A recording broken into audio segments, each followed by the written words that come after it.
వచ్చినటువంటి మన కాంగ్రెస్ శ్రేణులు అందరికీ కూడా పేరు పేరున మరి పత్రికా విలేకరులకు అందరికీ కూడా నమస్కారాలు తెలియజేస్తాను.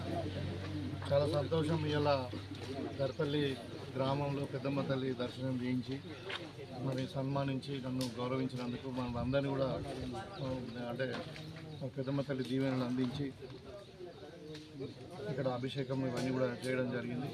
మీకు అందరూ కూడా మరొకసారి ధన్యవాదాలు తెలియజేస్తూ మరి ఆ పెద్దమ్మ తల్లి దయతోని మరి ఇవాళ పుట్టినరోజు సందర్భంగా అందరూ కూడా మీ అందరి ప్రేమ దీవెనలన్నీ అందించినారు. తప్పకుండా ఆ భగవంతుని ఇచ్చిన శక్తితోని మన దర్పల్లి గ్రామాన్ని కానీ మరి ఈ టెంపుల్కి సంబంధించిన ఏదైనా ఇష్యూ ఉంటే అన్నీ కూడా సంఘ సభ్యులందరూ కూడా నా పూర్తి సహకారం ఉంటుందని చెప్పి కోరుకుంటూ మరి మీకు అందరు కూడా తెలుసు వాళ్ళ తెలంగాణ పెద్దలు రేవంత్ రెడ్డి గారి నాయకత్వంలో మనం ఒక తెలంగాణ రైజింగ్ అనే ఒక స్లోగన్ పెట్టుకున్నాం. యాక్చువల్లీ భారతదేశంలో 29 రాష్ట్రాలలో మనదే అతి చిన్న అంటే వయసులో 10 సంవత్సరాల కింద ఏర్పడినటువంటి రాష్ట్రం.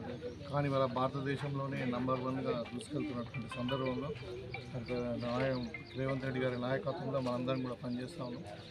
మనము ఏదైతే ఎలక్షన్ కంటే ముందు చెప్పినామో ఈ 6 గ్యారెంటీలు కానీ మరి ప్రజలకు ఇచ్చిన మాట మీద నిలబడాలని చెప్పి ఇవాళ ఎన్ని ఇబ్బందులు ఉన్నా కానీ మరి గతంలో పరిపాలించినటువంటి బీఆర్ఎస్ ప్రభుత్వం మొత్తం రాష్ట్రాన్ని అప్పులపాలు చేసినప్పటికీ మరి ఇవాళ రాష్ట్రాన్ని ముందుకు తీసుకెళ్లడంలో రేవంత్ రెడ్డి గారు మరి వారితో పాటు మనందరం కూడా మేము అందరం కూడా కృషి చేస్తూ ఉన్నాం. తప్పకుండా ప్రజలకు తల్లి దీవెనలతో అందరూ కూడా మరి అంటే ఆయుష ఆరోగ్యాలతో సుఖశాంతులతో పాడి పంటలతో అందరూ కూడా మరి ఆరోగ్యంగా ఉండి అందరూ సుఖంగా జీవించాలని చెప్పి తెలంగాణ